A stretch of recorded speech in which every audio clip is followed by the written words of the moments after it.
Tolong dong saya. Betul nggak? Padahal Quran mengatakan minta tolong itu dua saja. Sabar dan sholat.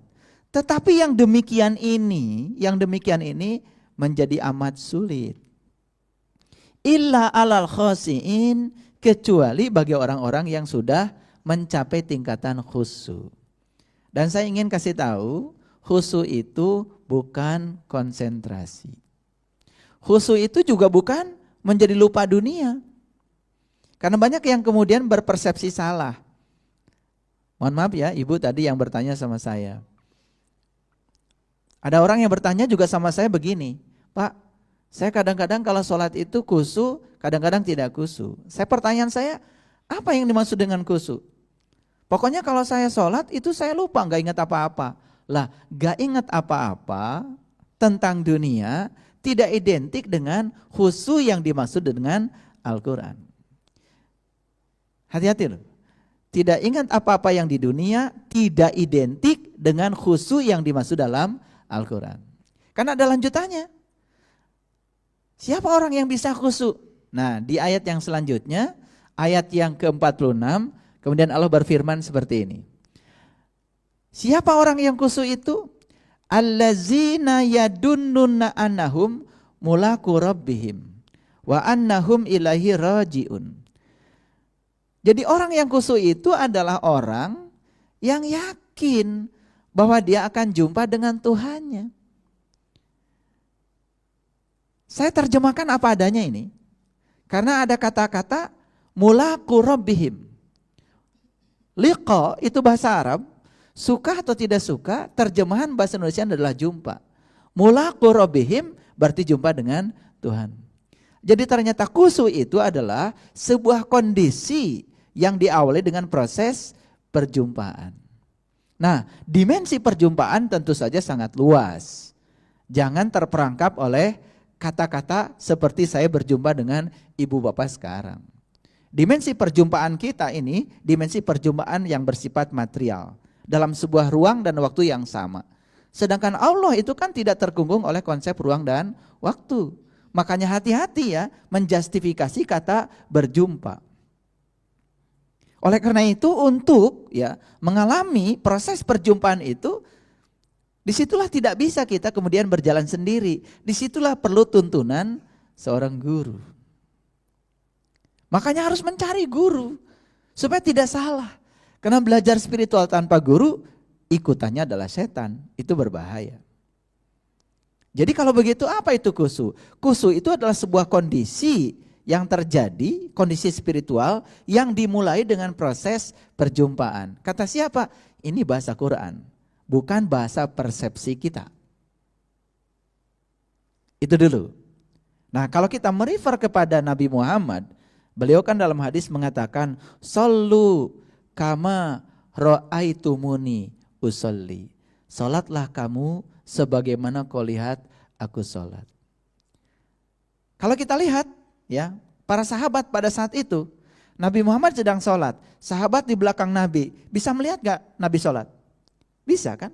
Tapi apa yang terlihat oleh sahabat? Kan gerakan-gerakannya sholat Nabi, aspek materi. Tetapi gerakan dalamnya Nabi, pikiran, perasaan, dan jiwanya Nabi, terlihat gak oleh orang di belakang Nabi? Gak kelihatan. Tetapi Nabi bilang, "Shallu kama ra'aitumuni usolli." Salatlah kamu sebagaimana kau lihat aku salat. Hati-hati. Banyak orang yang kemudian merasa puas ketika melihat orang lain salat, kemudian dia salat, dikiranya sudah salat. Padahal baru melihat aspek luar, aspek gerakan-gerakan tubuh. Aspek dalam tidak kelihatan. Jadi kalau begitu bagaimana supaya kita tahu sholatnya Nabi dalamnya seperti apa? Para sahabat di zamannya tentu saja bertanya langsung pada Nabi. Rugi dong kalau gitu kita tidak hidup sejaman dengan Nabi? Tidak, karena Nabi sudah bilang, ilmuku sudah aku wariskan kepada para pewarisku.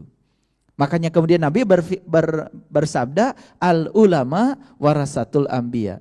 Sudah ada orang-orang yang mewarisi ilmunya Nabi.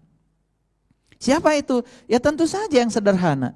Kalau Nabi itu sholat, siapa pewaris ilmunya Nabi tentang sholat? Bukan orang-orang yang hanya tahu gerakan sholat luar, yang sering diperdebatkan oleh kebanyakan orang. Begitu gerakan sholatnya beda, kemudian kita mencaci maki orang lain, bahkan mengatakan sah tidak sah, batal tidak batal, kan begitu. Seperti kita yang paling tahu.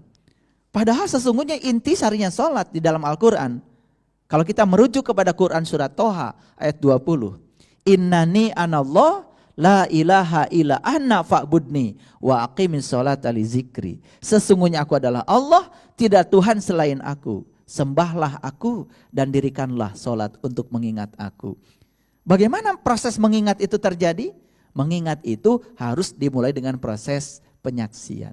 Itu sebabnya kalau kita berguru kepada Nabi Muhammad kan gak sholat dulu. Tapi beliau melakukan sebuah prosesi yang namanya Mi'raj. Nah, sayang sekali banyak di antara kita barangkali tidak terlalu tertarik untuk membahas itu. Malah lebih suka untuk memperingati saja yang disebut dengan Isra Mi'raj tiap tahun. Makanya kita hanya menjadi pengamat, tidak pernah menjadi pelaku. Lalu kita tidak pernah mengalami pengalaman apa-apa. Harusnya timbul pertanyaan, apa sih yang mendasari Nabi Muhammad itu kemudian mendeklar sebuah prosesi agung yang disebut dengan Isra Mi'raj. Ternyata setelah itu kemudian beliau diperintahkan sholat. Ternyata prosesi ini terjadi juga sama Nabi Musa. Diabadikan dalam Quran surat Toha. Nabi Musa juga sebetulnya mengalami prosesi itu. Cuma namanya barangkali bukan Mi'raj. Saya punya keyakinan semua nabi, semua rasul itu mengalami prosesi pertemuan itu. Bahwa istilahnya menjadi berbeda, itu karena kurun waktunya berbeda. Tetapi Nabi Musa di Quran diundang dulu oleh Allah ke sebuah tempat yang nama Al-Muqaddasi Tua. Perintah sholat kalau kita lihat pertama kali kan sama Nabi Musa. Setelah diundang ke Al-Muqaddasi Tua, kemudian Nabi Musa diperintahkan sholat. Jadi bagaimana caranya supaya sholat itu khusyuk? Khusyuk artinya sholat mengingat kepada Allah, bukan mengingat bacaan.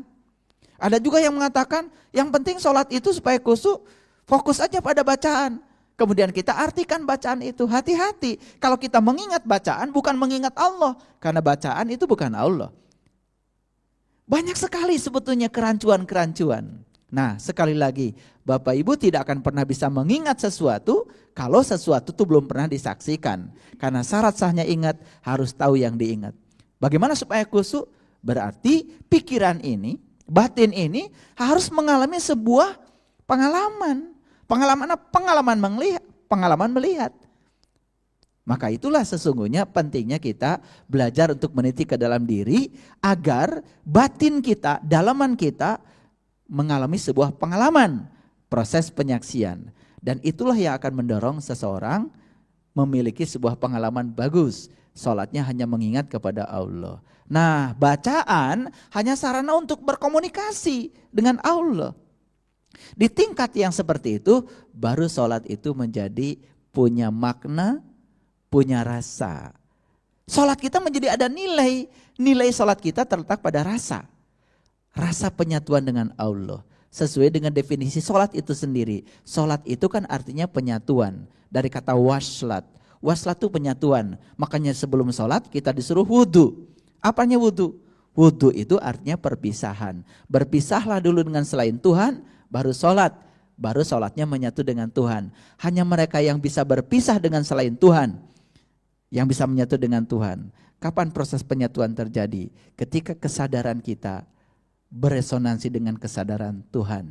Disitulah terjadilah pengalaman rasa. Sholat yang seperti inilah yang akan mengubah perilaku kita dan lain-lain. Sehingga sholatnya disebut khusyuk. Barangkali itu dulu ya penjelasan dari saya. Tetapi ini baru penjelasan, prakteknya belum. Karena untuk menuju kepada jawaban yang sebenarnya harus praktek.